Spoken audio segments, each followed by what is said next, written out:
Okay, welcome everyone. Welcome to another episode of Pic.Think. We have someone new, but not new to the Pic.Think brand, but new to the recording.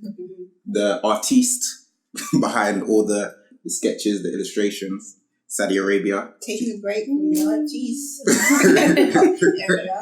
Yeah. Tell the people how it's been stressing you out. Very stressing. It's just, as an artist, you can't rush. It's like I felt like I had to rush to keep up with Saeed. But in a way, it's like when you're drawing, you just can't not rush. Otherwise, it just goes. And I felt at the end of each drawing, I felt so drained. So drained that I can't even watch anything on laptop or read or anything. So next day is just I had to have time for myself. Lie down. They are amazing though. You can see that you put in everything into it. Yeah. The visuals. Yeah. I have a question though. How long does it take? Depends. On the OJ one, it took 3 weeks. Wow. But the cartoon ones, the animation, the Inside Out, it takes a week. Okay. That's still quite a long time. It is a long time. Yeah. Literally. I think when you see the visuals, you just see it, so you think this is quick. Yeah, exactly. But when when you actually deep it, it's quite a long time. That's why I just told Sadiya just to take your time with it. Yeah. Because then I know that when it comes out, it'll be worthwhile. Can't rush it. No. But also with me, Gladys and Raveen. Familiar faces. How are we? Good. All good. Yeah. Looking forward to this review of The Lion King. We're doing both the original 1994 Lion King versus the remake, the photorealistic remake by Jon Favreau. Am I pronouncing it right? Yes. Yeah. He was a similar director for Jungle Book, and he directed Iron Man as well. Really? Yeah. Did Iron Man as well. Let me start off with this. What TV shows and movies have you guys been watching? Watching recently? Yeah. New season of Orange is the New Black on Netflix has come out. I haven't seen that yet. I haven't watched that since season 3. What did I just? It's the last season, thankfully, because it's just been they dragging. just dragged out. Stranger Things. Stranger Things. I just finished that. I just finished that too. The last episode is the best episode. Oh my god, why so intense? Best episode, that, and I just binge watched Money Heist as well. And I recommended that in 3 days or 2 days. Yeah, I've been wow, done already. Now what? What have I been watching recently? Oh, I did go and watch Toy Story 4 though. You did? I did, Yeah. I thought... He's tight-lipped about it. It's hard. I think the best way to do it is by the analogy that I told Sadiya. Basically, the analogy is that if I put it into book form, if it's kind of like a book, the first one and the second one are the introduction and standalone book that an author's made that kind of gets them famous. And then Toy Story 3 is the sequel that people are skeptical about whether the person can follow up with, but then it meets expectation. And Toy Story 4 feels like the epilogue to that book. It feels like someone, if you wanted to know more, you could, but you can finish before getting to the epilogue. Okay. Yeah, I feel that. Yeah. What do you think? Because you have seen it as well. Yeah. No, I agree with that. I think they could have, but then I feel kind of the same about number 3. Do you? Number 3 for me was, I could have gone without. Wow. Nah, for me, number 3 was emotional, and it was it was the one that I didn't think that I needed. I thought that I was gonna be they didn't need to do that. But then when I actually saw it, I was just like, wow. Yeah, no. I guess because then Andy goes off to college and stuff. So I guess that could have been a nice ending. They didn't need number 4. Yeah, they didn't. The number 4 was better than I thought it would be. Exactly, same thing with me. Yeah, same thing that I said. It's better than I thought it would be. It's emotional as well. it is funny, like you said. Yeah, man. But that's Borky. Carry me.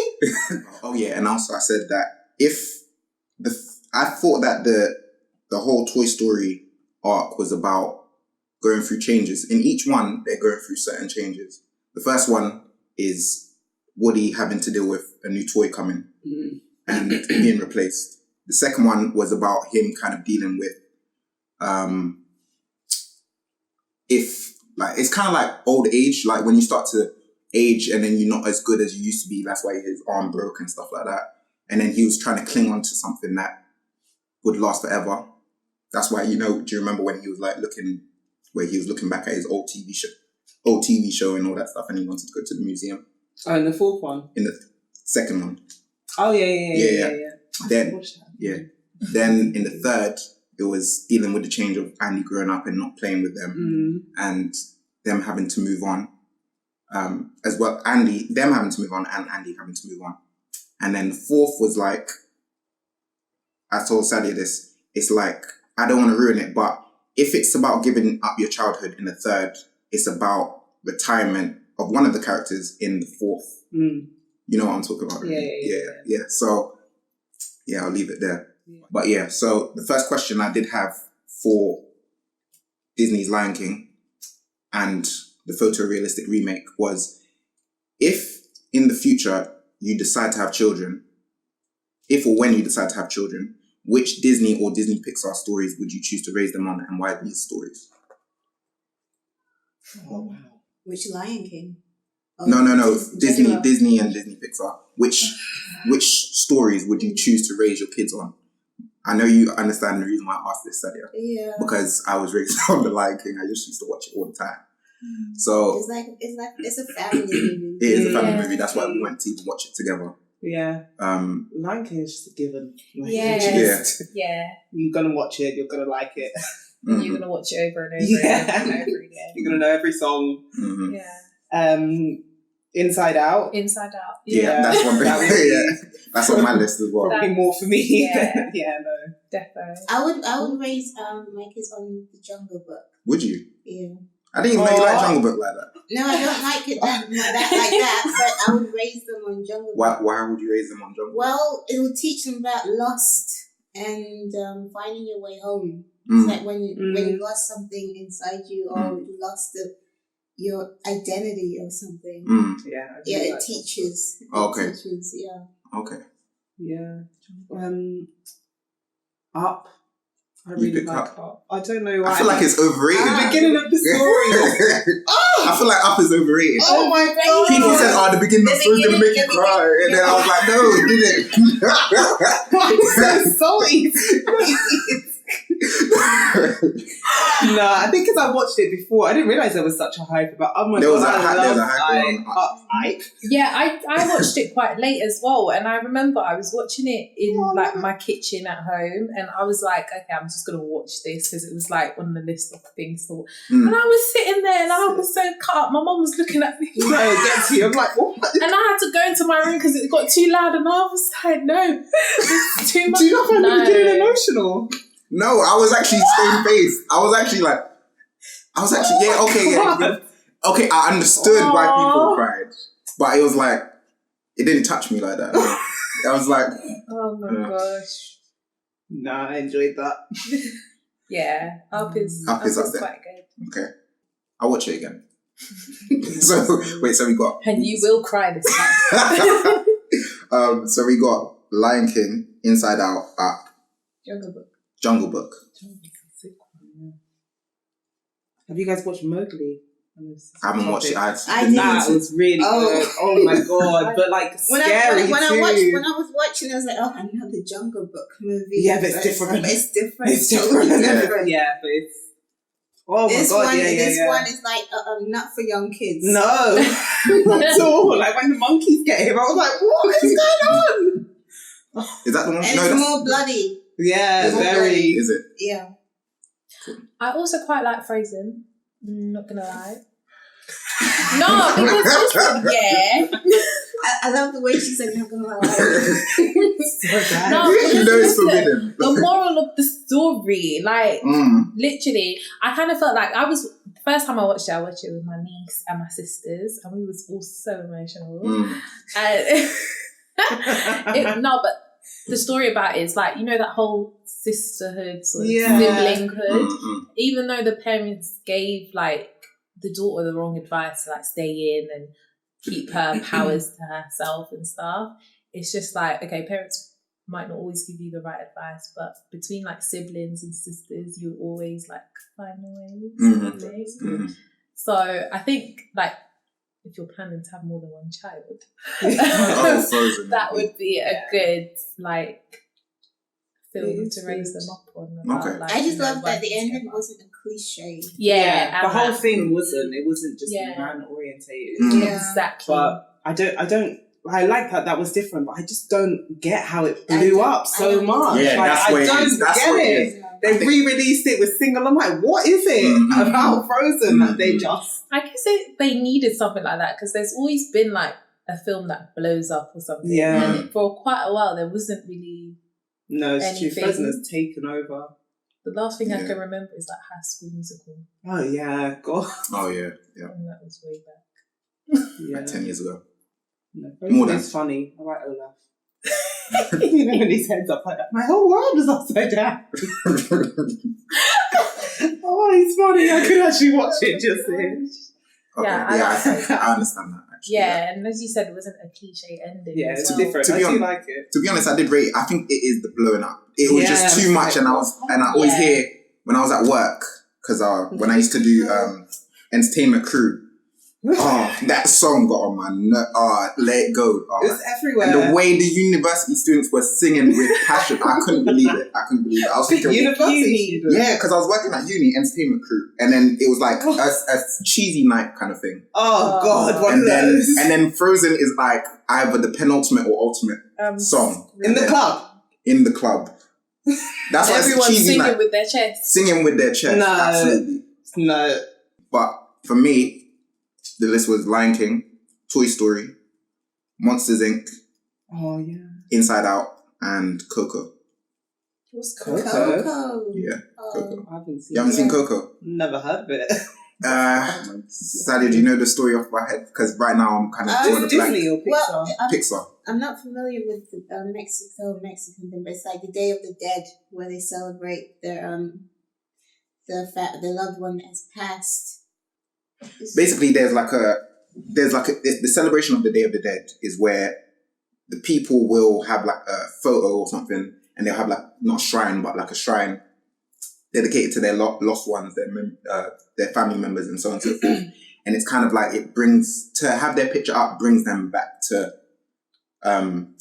brings them back to Earth as ghosts, kind of thing. In the mix of this, there's a boy who kind of is growing up in a shoemaker family, but he doesn't want to shoemake. He wants to be a musician.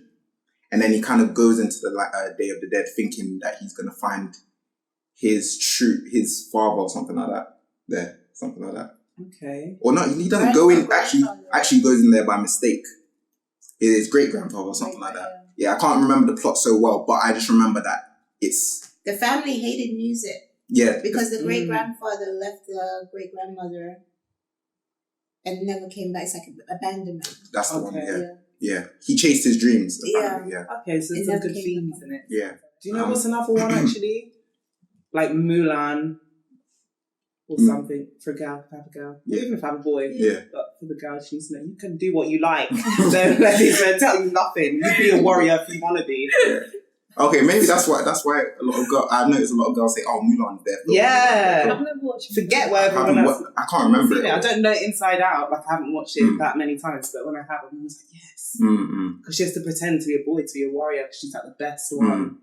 And everyone's like, what? She's female, she can't do it. We can do it. That's one. Yeah. Okay, so moving on to the review section. When you first heard the news of this photorealistic remake of The Lion King, were you excited or apprehensive? Apprehensive. Were you? Both. Yeah, a bit both. But more excited. When you heard... I first heard... when you heard, let's say, for example, when you saw the poster with all the cast Yeah, I mad was excited. excited. Oh my God. I was yeah. like, this is gonna be sick. I started getting excited when I found Mufasa's coming back. Okay. That's the one that did it for me. Yeah, when I saw James Earl Jones was still Mufasa, I was like, okay, they're keeping true to it somehow. No. And more excited. And then as it got closer to the release, then I got a bit more apprehensive. But is it? when I first heard, when was it? 2 years ago that they said it was coming out. Was I it think it was last year. Was it just last year?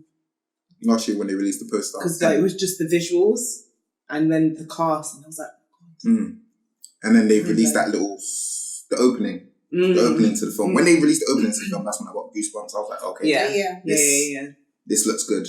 Have you guys watched the Lion King trilogy? I know me and Sadiya have, but have you watched 2 and 3? Yes, ages ago. I think I've watched 2. Is that the one with something Kiara?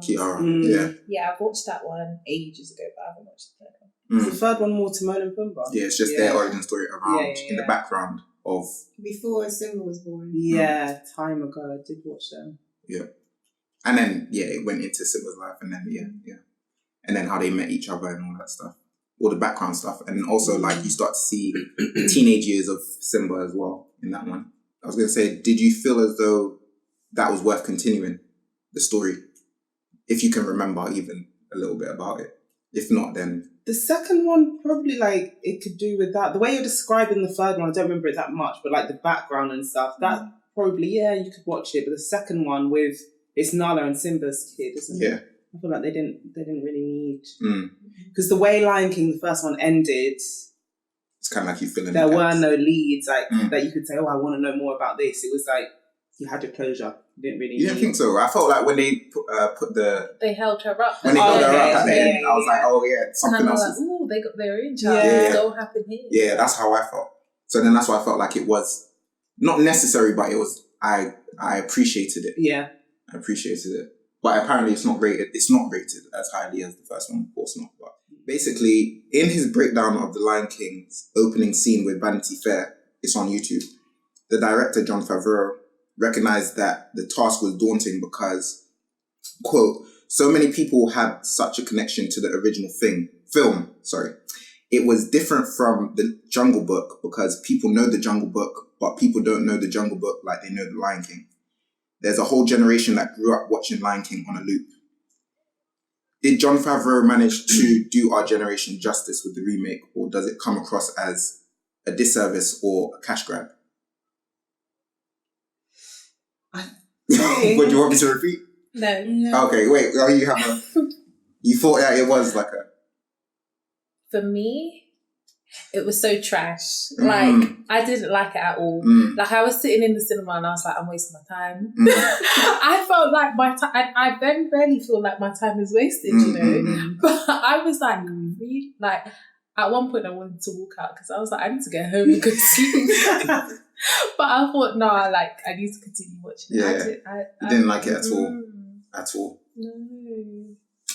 But it was... it's anticlimactic. I don't know what I expected, because I guess I would be upset if they changed a lot, but it was just the same thing. The visuals were great. Like when I looked at this line, it's like real life, but it was just the same thing. Okay, so you Raveen, you felt like it was unoriginal. Yeah, but then I don't want there to be changes, but there was nothing that really from the trailer that grabbed me, and I was like, yeah, I can't wait for this to just, I don't know, be more emotional or what, but I didn't get anything more out of it. Even emotion as well. Even when the scene where Mufasa died, I was just like, there were no tears. Straight face. And that was so quick as well. Like, I don't know, I felt like in the original, it was more like, the stampede, I felt it wasn't intense. No. Yeah, it wasn't. Yeah, it was a very weak version of the film. Like everything, all aspects were just so weak. Even like even the relationship. Even Simba's reaction to his father dying. Yeah. In the remake, I didn't feel. No. I didn't feel for Simba there. Or even like the love between Nala and Simba. I'm thinking, your dad's dead. Can get some more emotion. Some more emotion. It just no. I understand, but I still felt because because it's such a film that's like I mentioned to my sister, that it's such a film that resonates with me, and like it's like a deep rooted film that even watching it without the emotion, I just appreciated the visuals and I kind of placed the emotion onto it, I suppose. Okay. That's how I felt. But I understand why people say it. From watching around on critiques and reading around, I understand what people are saying, because there's like a YouTube channel called Toon Ruins, and then they criticized Jon Favreau and said that his decision to make it photorealistic kind of veered away from what his creative decision in the Jungle Book. The Jungle Book, he made reactions to people. People have reactions on their faces, emotional reactions, but he wanted to make it so real. And Toon Ruins mentioned that with cats, they don't show facial emotion. So when people see cats and think that they're soulless or whatever, it's not that. It's more so that the emotion is in their ears or their tail or their bodily movements. So then that's the reason why if you're a cat lover, or if you own a cat, or if you live with a cat, you start to understand the stuff that they did. Like, you know, when Scar was looking at Simba running off like here, and then his ear was twitching. I think that's something to do with agitation. So I think they made it too real to the point where it's like people couldn't relate to it. People could only analyze it and think, oh yeah, that's what is going on, if they are even clued up on that. Also, it was criticized by Toon Ruins by saying that there was a lack of vibrant colors that were in the original. You know, like with the songs that were being done, and like even Circle of Life, like when it first opened, there was no like, it didn't grab me. And I think that's part of Jon Favreau's decision, because he even said in that interview, he was talking about the sky, the way the sky was, and then apparently it was suggested that he kind of like alter it and make it like a bit more vibrant, but he opted for the realistic sky look. Okay, so he was saying, when do you really get like a sky that looks, I don't know, with how many colours and it's rare. So he opted for like everything to be quite authentic. But it seemed like it worked to its detriment now, because people are expecting something more vibrant, something more lively. Yeah, because even when Mufasa had Simba and was like, everything the light touches, I was like, I can't see no light. No. And then like the dark shadowy bit wasn't as dark and shadowy. Like, it's a bit too real. Yeah, it's a bit too real. That's what it is. And I felt like the hyenas weren't as funny. You didn't think so? No. I like that. I love them in this. Yeah. Oh, well, they weren't as funny, of course. But I mean, as in, like, I felt like they did something new with Key as the Lion King. You know, not the Lion King, as the hyena. No, the one that kept on saying, I need a bit of personal space.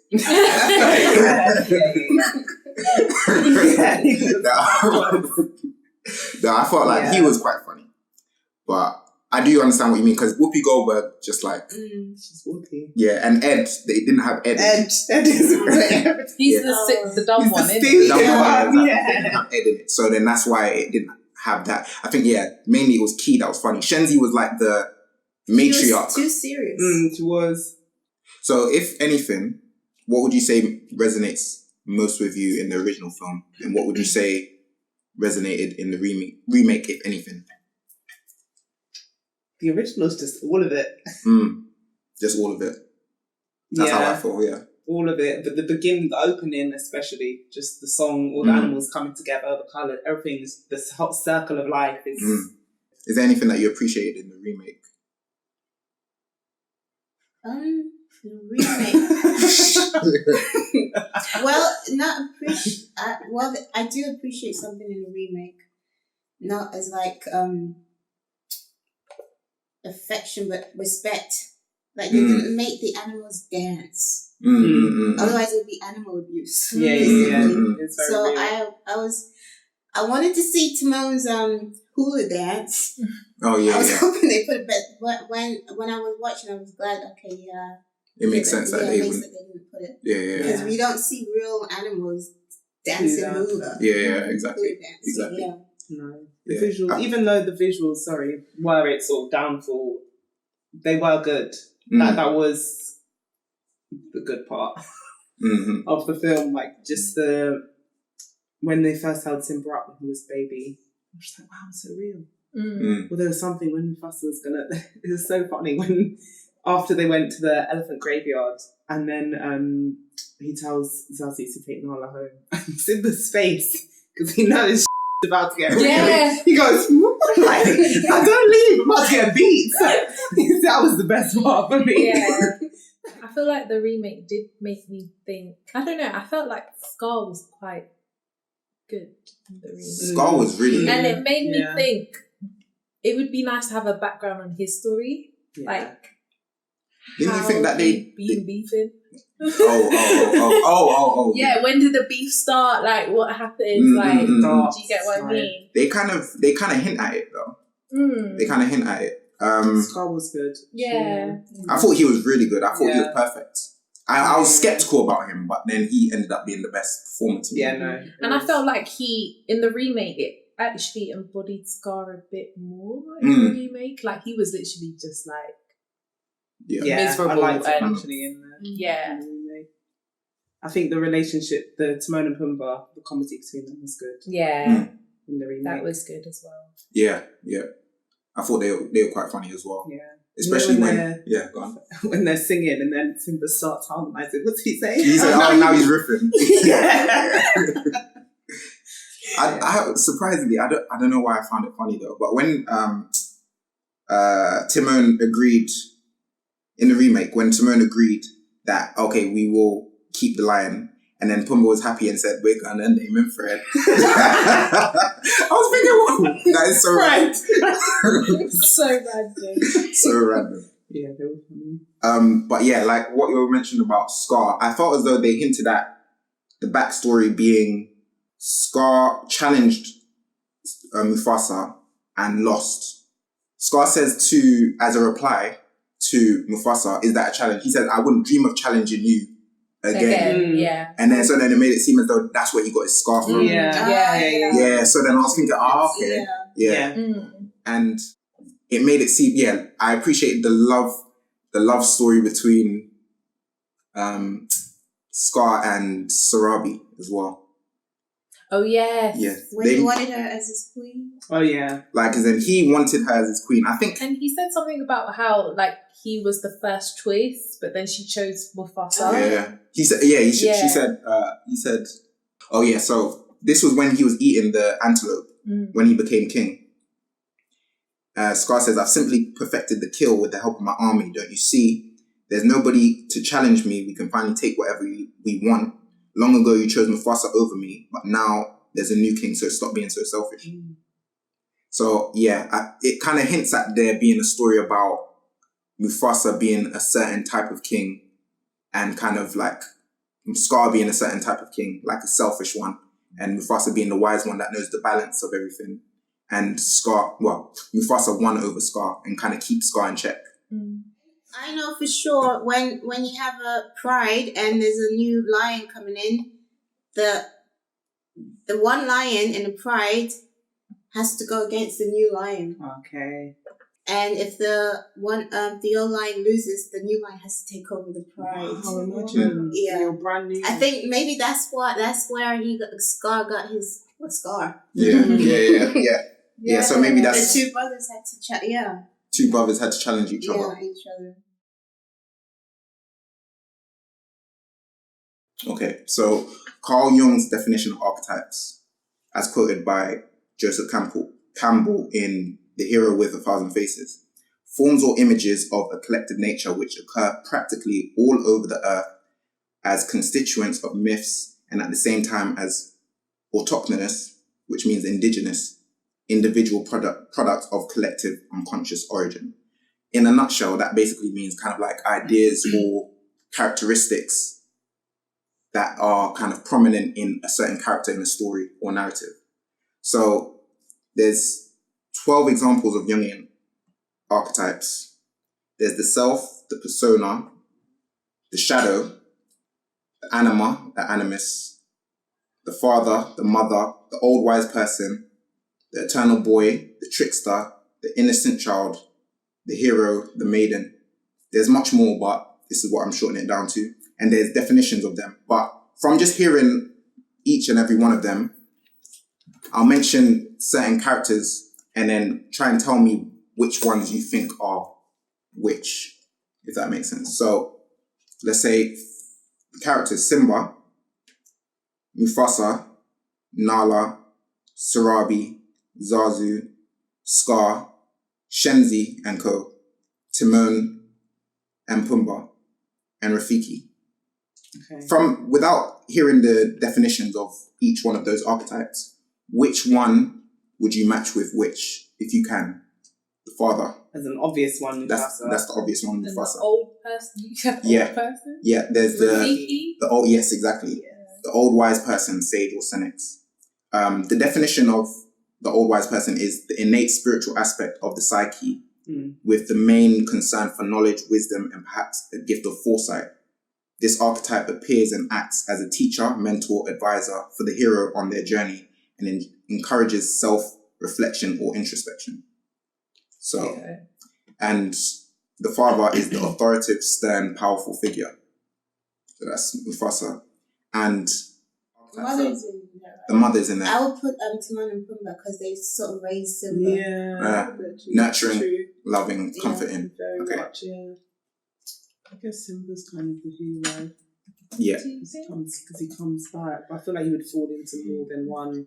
Yeah, he would. You can fall into more than one. You don't have to be just one. Same with I think Scar. Nala's kind of the hero too. You think? If it weren't She for does her. go I think that's the case in the second, in the remake. Okay, yeah. Yeah. You know what I mean? I Yeah. felt like they gave her more of Yeah. a role in the Because you see her remake. sneak off, like Yeah. going and Sneak off. Yeah. And I think the thing that I was afraid of came to fruition. Beyonce. Yeah, exactly. Which said, "Are you with me, live?" I was like, "Oh, okay, yeah." It's Beyonce. I was like, "Yeah, Beyonce had to come out." At one point or another. At one point or another, she had But to did come well, out. mostly throughout. Like it wasn't Beyonce, it was Nala. No, I was looking at it like, this is Beyonce. This ain't no. Yeah. But it's just because that's the voice. Yeah. You can't not hear it. Yeah. So yeah, in the remake, Nala had more of a hero aspect to her. I don't know what's the shadow. I would say Scar. Exactly. What's the self as well? The self is your. Or persona one. What is their definition? Because I would be interpreting it differently. The self is the entire individual psyche composed of both conscious and unconscious. It's the individuation process, which involves integrating various aspects of the personality into one. And it represents the whole unified psyche. And the aim of the self is to be cohesive and self-actualize. So cohesive. I would put that when Rafiki led him to the water for Simba to see. Exactly. That's how I think Simba represents the self. Because, Simba represents the self. And all these other archetypes are represented by different characters. I would put Timon and Pumbaa as the eternal boy. The eternal boy just means like the person who doesn't want to grow up, doesn't want the responsibilities and so on and so forth. And it's the Hakuna Matata thing. So they represent him wanting to stay a child, him wanting to stay with innocence, him wanting to forget all his past, all the dark side of everything. And Rafiki is the person who is the sage that calls him to grow up and kind of shows him the dark side of the psyche. Yeah. You know, when they're running through that forest. Yeah. And he's like, "Oh, keep on following. It's like he had to go deep into his psyche and kind of realize who he was. Yeah. All the things he didn't want to see. So that's why I would put that as that. The shadow is defined as the repressed part of the psyche due to both personal and social standards, expectations. The negative personality traits include envy, greed, prejudice, hate, aggression. Represents wildness, chaos, the unknown. Appears as a snake, a monster, a demon, a dragon, or some other dark, wild, or exotic figure. So I think it's Scar. And the hyenas. And the hyenas. So that part is like the repressed part. So then that was like, you know how Freud talks about the superego? And I think that Mufasa represents the superego. Do you think? Not the ego? No, I think it represents the superego as in like, this is how you should act, this is how you should act. Okay, yeah. And then it was kind of like, he keeps the shadow at bay. But at the end, you know when Simba says, no, Scar, I'm not like you. Yeah. But then he repeats the same words that he did. Yeah. So it's kind of ironic, but it's kind of like he's learning to use the shadow against the shadow.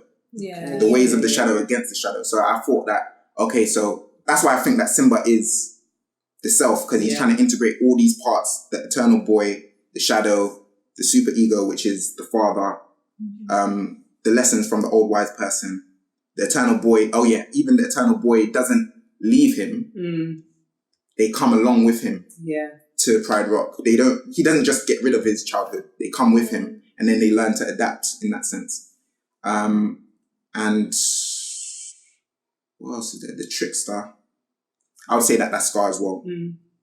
The innocent child, that was him refusing the call from Nala. Nala saying, oh, you need to grow up. Yeah. The innocent child in him is saying, no, I don't want to. And the hero, he is the hero, of course, at the end with the roar. And the maiden, maybe Nala, I suppose. What's the definition of the maiden? The maiden is the innocence, desire, and purity. She seems pure-hearted. That's all I can put into it. And I guess, what's the bird called? Zazu. It didn't have, I think he's part of the father. Yeah. And also, because he even mentioned something as well about knowing Mufasa when he was younger. Yeah. Like, I remember seeing you before you were a king when you were young. Exactly. Boy. And also, exactly. So then at the end, even Zazu's there. So it's kind of like saying that even and Zazu kind of acts as Mufasa's conscience, or how Jordan Peterson puts it, Zazu is the all-seeing eye of the king. Yeah. Because he's always flying around and giving him the report and all sorts of stuff like that. And I thought, that's amazing. That's so true. He's like the person that's why, he goes up ahead. Like when he's in the gorge, tells him where to go, so on and so forth. That was even in Mowgli. What was it, Mowgli? The all-seeing eye. That was I don't know if it was an eagle or raven. Yeah, do you remember? Yeah. Always circled around the jungle. Giving messages. Yeah, so maybe that comes into it as well. Okay, so did you feel like there were any additions or subtractions to the narrative that were tastefully done? No, and I feel like that's maybe there was no additions, and I kind of expected there to be, well, maybe little ones, kind of, actually, like when Scar does mention fighting, competing before and stuff.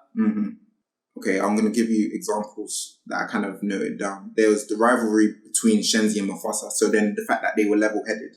Shenzi and Mufasa were direct rivals, as well as Mufasa and Scar. Yeah. They were direct rivals, and then it was just Scar and Shenzi who kind of worked together to kind of bring him down. Yeah. I felt like that was, I appreciated that because it seemed more, not believable, but actually it did seem, it made sense, and it was more believable because then it seemed as though what Scar said about him needing an army to kind of rule the Pride made sense because he needed, he couldn't defeat Mufasa alone. No, in the original, I can't remember, but was Scar always with the hyenas? Because it kind of felt like Scar only just met the hyenas in the remake and just linked up with them. Because in the old one, it was kind of like he always knew of the hyenas and linked up with them before, but in the remake, it kind of felt like he just... I have a proposition. Let's work together. And then he's saying that, it did feel like that. It felt like he made a deal with the hyenas just then. Yeah. Like as in, like they were level, like we can both benefit. And then he said, "Oh, you guys didn't do your job." Yeah. It did feel like more like that, and it felt like Scar was he was outnumbered in the original, but he felt more. It felt like he was treading in dangerous territory in the remake. Yeah. So it needed the hyenas more. Yeah. Also, what about the finding your raw thing? Which he was always trying to find his raw. Yeah. But they kind of made it as like a metaphor for self-actualization. You know Maslow's pyramid? Like they kind of made it a metaphor for that. Like, let's say this is where the lion, when Scar said this is where lions go to find their raw and da-da-da-da. I thought like, oh, that's interesting. Like, that interesting. Yeah, it made more sense than the original where Scar said, your father has a present for you. He took him to there because his father had a present. Yeah, exactly. I felt like I appreciated that. Yeah. Did you feel that the remake was kind of like it kind of grew up with you? Okay, The Lion King. When it first came out, it was like more like children watched it. And like the remake is like those children that watched are now adults. Yeah. So it's gonna make things make sense. Yeah. For them. Yeah. Yeah. I did feel like that. I felt like even that example of you using like, I've got a present for you, wait here. When we were kids, we would have been like, oh, okay. Yeah. But now we're grown. Yeah, you've got to use a different excuse now. Okay, so... Okay. They made it for their fans that have now grown up. Yeah. Yeah, that's why I was like, why are there kids in the cinema? This is not for you. Like, this is for us. So then it did feel... So going back to one of my previous questions, so it did feel as though... Well, the writer was different from Jon Favreau, but let's say the writer and Jon Favreau, you feel like they did justice with the remake in that sense? Or did it feel like a disservice? No, it didn't feel like a disservice. It's still trash. But I do feel like we needed it though. Like it was nice to have. So, but then it could have. But it could have been better. It could have been executed. Like if we were going to remake Lion King, it wasn't trash, but it wasn't. I don't know what I was expecting, but it wasn't as mind blowing. Yeah, as the first. Yeah. As the trailer even. Or as the trailer. Like the trailer had me. I was like, oh my god. Yeah. Same. To be honest, I even enjoyed this one. But like I said, the story, I just enjoyed the story more so than like the musical kind of performances or like the vocal performances and stuff. I really enjoyed the story. So that's why I really liked it. I wouldn't watch it over the original though. Like if someone said, let's watch Lion King and both are on Netflix, I think I would watch the original. Yeah. I think so as well. I just wouldn't. Another one is Mufasa's patrol, as in when he's going around with Simba. Also, do they not have? But him and in the original, him and Simba go out, and he teaches him how to catch prey. Well, he has the patrol, but there's like certain additions. Like let's say, for example, in the speech that he gives on top of the rock, he says, you know, it's like, look, Simba, everything the light touches is our kingdom, but a king's time as ruler rises and falls as the sun. One day, Simba, the sun will set on my time here and rise with you as the new king. When Simba asks, oh, it will belong to me, instead of saying, oh yeah, it will, he says it belongs to no one. But it's yours to protect. So stuff like that seems like they add, like correcting certain things that people might take for granted. So for me, I think, so in a nutshell, I think this film is about individual free will. And so when the father is telling him, everything is yours for the taking, or everything is yours, it's kind of like, it reminds me of the Genesis story where God tells Adam and Eve, you can have any fruit, just not this one. And so he's saying you can have free will, but just not this. And so then it's kind of like, it also seems as though this version is kind of hinting at the fact that we might not be taking care of the earth as we should. Because it seems as though Scar represents the side of human individuals who are kind of like taking what they can and just pillaging the earth. But the side of Mufasa seems as though that's the side that we should kind of take a balance. We should understand the balance, and we should not try and take for what we can gain, but for what we can give. So that's kind of like what I appreciated about the film as well. It seemed as though, like you said, it seemed as though it grew up with us and it kind of brought an extra lesson. Yeah, there were no. Also, yes, actually, another reason why I do like this remake is because they kind of made like a opposition between the circle of life and the line of life. Yeah. Do you remember that one? Yeah. Do you remember What that? do you mean? As in, Mufasa talks about the circle of life, about everything being interconnected and so on and so forth. And Timon and Pumbaa talk about, they say, nah, that's false. It's a straight line. You just go in and then that's it. Get eaten. So, yeah, exactly. So, the reason why I appreciated that one is because, or that edition, is because they kind of highlighted the opposition between his old lesson and his new lesson. Yeah, because he's like, that's not what I was taught. Yeah, exactly. And it seemed as though... And when they laughed at him when they mentioned about the star. Yeah, exactly. So then it made more... It kind of brought to life more why they were laughing or why the inner conflict that he felt, what he was taught before and what he's around now. And so, like, with Timon and Pumbaa, they said, in nature, there's a delicate balance. It's no circle. In fact, it's the opposite. It's a line. It's a meaningless line of indifference. And you can really just kind of do your own thing and fend for yourself because your line doesn't affect anyone else's lines. You're alive and then you're not. A circle would mean we're all of this, which would make doing whatever we wanted not that cool. So there's like, have you heard of nihilism? Nihilism is like, it's a philosophical position where it's saying that everything is meaningless and there's no objective or transcendent moral guidelines or overarching narrative, if that makes sense. So like before, let's say, the Enlightenment period is basically when philosophers and thinkers learned to rely on reason rather than God or rather than theology. And after that period, it seemed as though there was like a death of God, which is what Nietzsche, a philosopher, talked about, like there being a death of God where it was like the standards and all this stuff, like there's no standard that we can kind of look to and say, oh, this is correct and this is correct for everyone.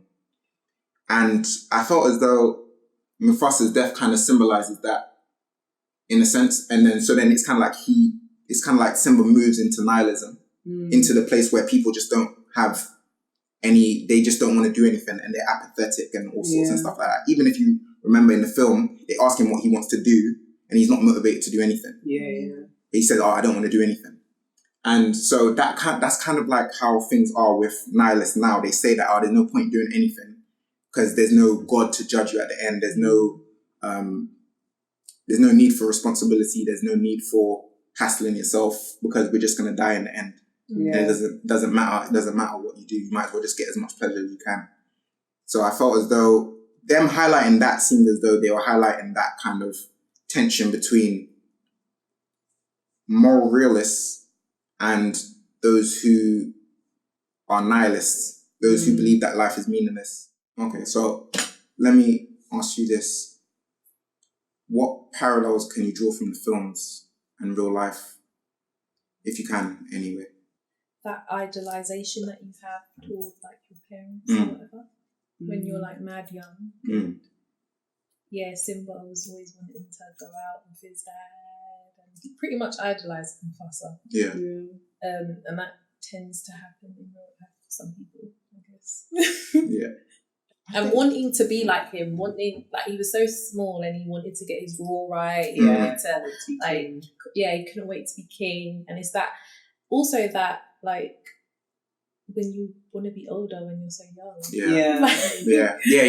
Can't wait for all these things to happen when you're grown up. And it's just like, take time. Yeah, you want to grow up and then responsibility hit and then you didn't want to. Life.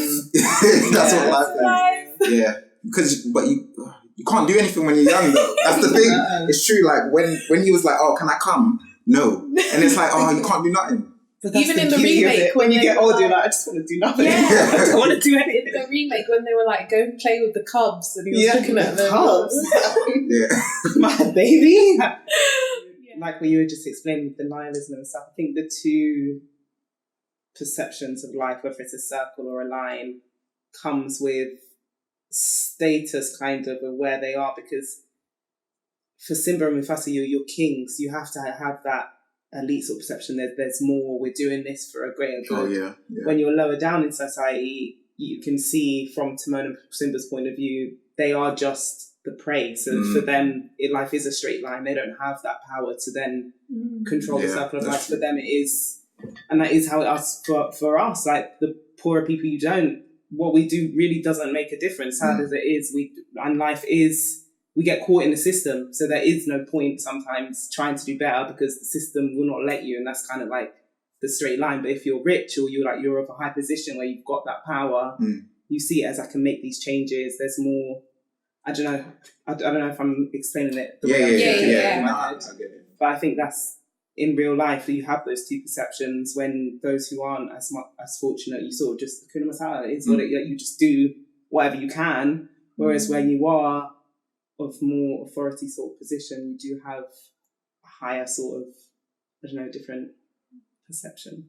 You have a bit more creative freedom. With Or you have to see that there is, you are in control, whereas when you're like Timon and Pumbaa, you don't have that control. There's people above you, there's predators above you, you're just a small fry. So you have to just stay hidden and whatnot, because you don't have that luxury of just... Yeah, I think they touched on that in the third film as well. I think I need to comically as well. Like, because I remember Timon's mum was showing him everything the light touches. And she says, "Look, Timon, everything the light touches, everything the light touches belongs to someone else."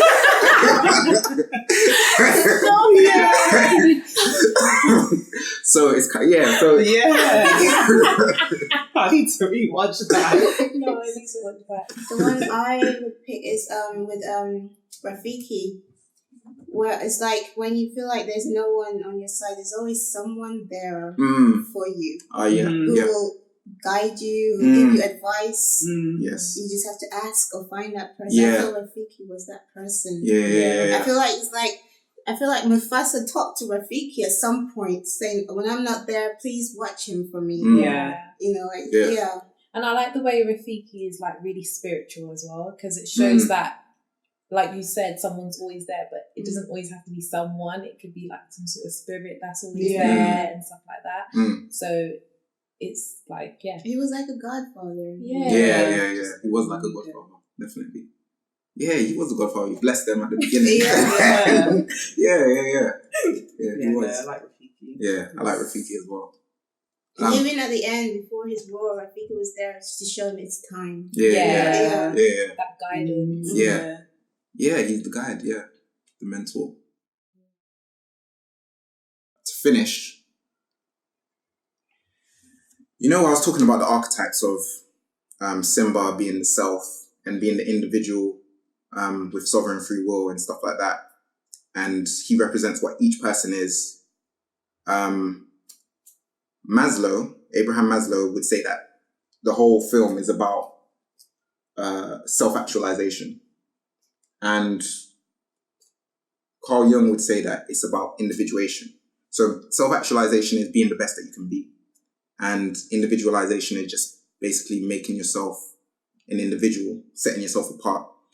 So I was going to say, how can we kind of like be an individual by identifying with, how Rafiki shows him, he lives in you, that kind of thing. How can we be an individual if we kind of identify with, let's say, someone else or something else? It's hard because you do have that interconnectedness, but that's what makes you individual. Because it's kind of like, say for example, Simba and Mufasa, like he lives in you, blah, blah, blah, but it's kind of like for Simba then, he knows what his dad was like, but he knows where he differs from his dad. So he knows that, okay, this is what my dad would do, but then I may have like the same views or opposing views, and that's what makes me me. If you get what I mean. So I think I get what she meant. She means like in life, your parents always set a goal for you, something that they wish they did, or like wants you to follow in their business, but you have to follow your own goal, your own business. Yeah, decide if that's for you or if it's not for you, and if it's not, what is for you, and then from there you create yourself. Yeah. So do we just kind of like ignore who our parents are, or? No, I think you learn from them. You take what they have given you and you make it your own. So whatever lessons or resources, whatever they have given to you, you interpret your own way, or then you use it, you apply it in your own individual way. But you're using what they have given you, but you're doing it for your own intentions.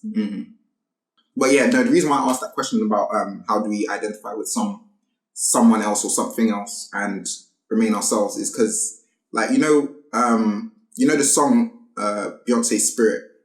At the end, she says, "And be one with the great I am." Of course, we know that means Yahweh in the Hebrew tradition. Of course. Yeah. No, but some people don't. Some people don't know that.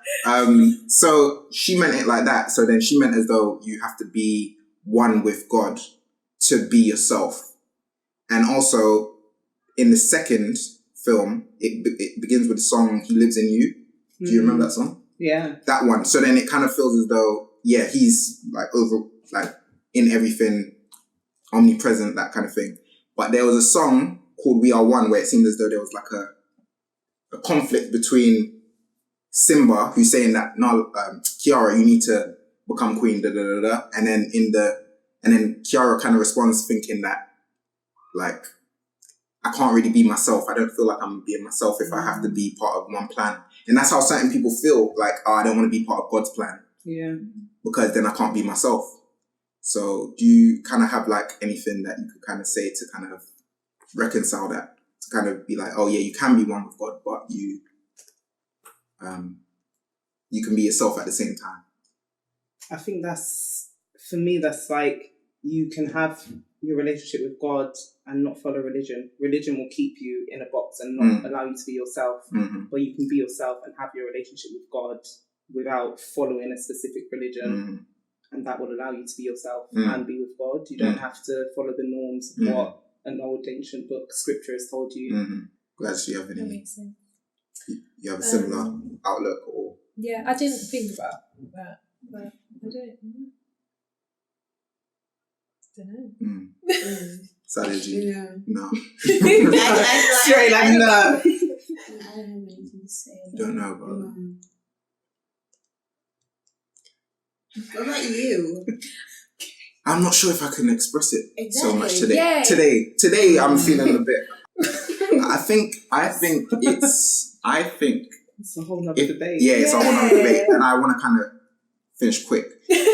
But I think it's kind of about realizing, like, what is it that moves you, and what is it that you feel like you would potentially, I don't know, die for, or what do you feel like is above yourself, but it still feels as though it reflects your, like, highest values or something like that. So, you know, when people die for something, I feel as though what they're saying is that this is more important than me, this is higher than me, but it's my actions in this is reflective of me at the same time.